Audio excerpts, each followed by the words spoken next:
Hello, welcome. It's good to kind of see you, even if I can't see you. And this is going to be the first of sort of hopefully a weekly message, just fairly brief, a few thoughts for the few weeks that the restrictions continue.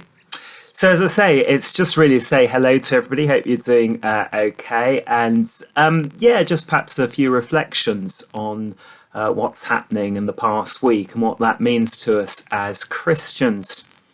So I had a kind of idea of what I wanted to say, and then I sort of watched, as many of you did, Susanna's service yesterday from Datchworth, and in her sermon she picked up, in a way, precisely what I wanted to pick up again. So hopefully you'll believe us, we both had the idea at the same time, and that's the idea of paradox, of two things happening simultaneously in this period of restriction or lockdown. I think when it first happened, and the church was sort of guilty of this, there was this sort of feeling that we had to carry on with everything, that we had to do as much as we could in the same way. And of course, the way we would do that would be virtually. And since we've done that, we've discovered lots of things, haven't we? People have signed up to Facebook, perhaps we hadn't before, and we've started Zooming and doing all sorts of other things. Don't worry if that doesn't mean anything to you. And as we've done that, we've been amazed actually at what the technology can do. It's taken a bit of getting used to, I have to say. And I count myself as somebody who's quite good with technology. It's taken a bit of getting used to. But it's been amazing what we've been able to do. And some of those things have been really good and really lovely to do. I have to say that for all the kind of subtlety and ingenuity of technology, I think we've also discovered something else, and that is that the subtlety and ingenuity of human interaction generally is much greater, perhaps much greater than even we realised before. So that, we all have those comedy moments in Zoom meetings where we see the top of somebody's head, or somebody goes offline, or you can't hear them, or you're spending the time, probably like now, looking at my bikes and my bookshelves or whatever. And also we realise that something is kind of missing in that. And we realise actually that we can't do everything virtually. And when we kind of get over these restrictions as we move on, I think we'll realise that actually it's great to be a community together in real life, and that the virtual world, in a way, is a useful tool. I think that's important to say, and perhaps we'll learn how to use that tool better. But it is a tool, and it doesn't replace proper, real human interaction. And so I think one of the things we've had to learn, and it comes down to things like also about how we worship and about how we interact as human beings, that actually we have to live to a certain extent with what we might call impairments.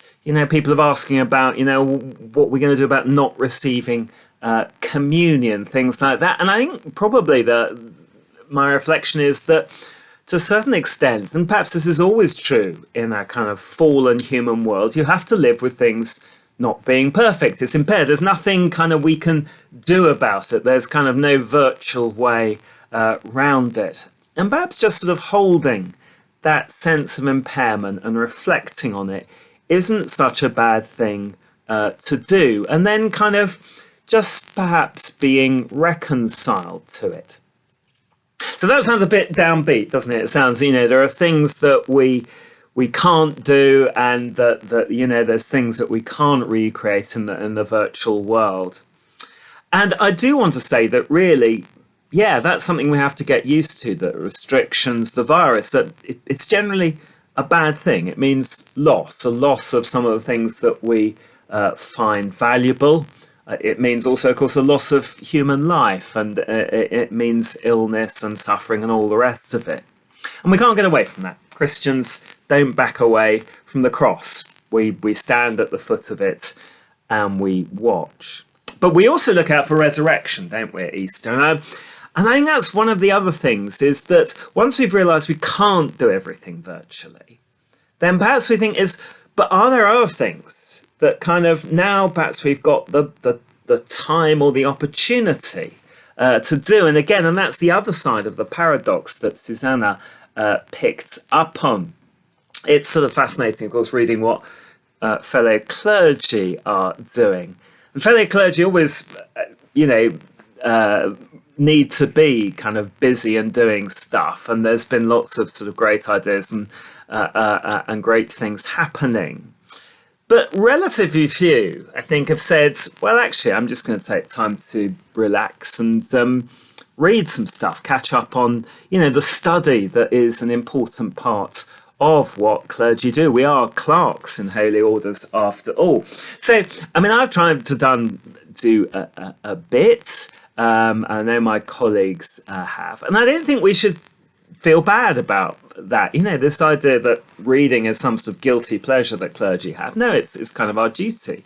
And so, yeah, there may be things like that. And it may be not the same for you, but I know we've highlighted things like St Albans courses and things, but maybe something else. There may be something you can take up. And maybe there is the sort of the time and the inclination or whatever to do something a bit different, to look out for those opportunities. And I've sort of noticed then, and again, you know, this was mentioned yesterday, but I noticed it very much because I've been taking my exercise, getting out on the bike and walking the dog, as you'd expect. And I've noticed, of course, that because there's relatively few humans around and really much less traffic, of course, the environment is having a kind of field day. It's having a bit of a rest. Spring is better than ever. The hedgerows are absolutely alive with sort of bird life and things as you walk through. And that's absolutely terrific. I mean, goodness knows what knock-on effect that will have. I mean, somebody told me that in China during the sort of peak of the lockdown, statistics were saying that they probably estimated that 2,000 lives were saved by avoiding COVID. But actually about 5,000 were saved because the sort of terrible air pollution there was much improved. So there are these kind of knock-on effects. And so, I've been really sort of interested without the traffic around, to sort of pause, look at hedgerows, try and identify some of the birds and the wildlife and that sort of thing. And I thought, it wouldn't be there. I wouldn't have the time to do it. There'll be a car zooming past and making them all fly away or whatever. So again, that's that sort of looking for something that probably wouldn't have happened if it weren't for these restrictions. So as I say, that's the nature of the paradox, I think. Learning that it's a different world. It's an impaired world. It's an imperfect world. It's a world we want to get over. We want to get through this. We want to get back to normal, whatever that means. But just thinking about, what are the things we just can't do and that we'll really look forward to when we come back? And then also, what are the little opportunities, the things that actually we can find the time and the space to do, which perhaps we might have felt were bits of guilty pleasures before, and actually just think, no, this is the time that I'm going to do them. And often I think that has a really beneficial effect for us all round. So I hope there's just a few thoughts. As I say, I probably do. I'm aiming for about 10 minutes each week. I'll probably post them around Monday or so. You may have your own thoughts. I hope that you do. Just to say, do look on the website. If you do, then you'll find things. And just to say, if you do need help, do be in contact with the church. I mean, I'm really inspired by how many you phone up lots of people and the answer is nearly always, friends, community, neighbours, family doing great things. So long may that continue. I know loads of you are doing stuff, again, just neighbourly stuff, nothing, heroic, but it's making all the difference, because together that means, I hear of literally hundreds of people getting through fairly easily. I wouldn't. But if you do, there's information on the website about how you might contact us. And if you get stuck, just give me a ring or whatever. And hopefully we'll be able to, give you a hand. But anyway, as I say, the virtual world isn't as good. It would be good to see you soon, hopefully, when it's appropriate, when we're right. And God bless for now. Thanks. Cheers. Bye-bye.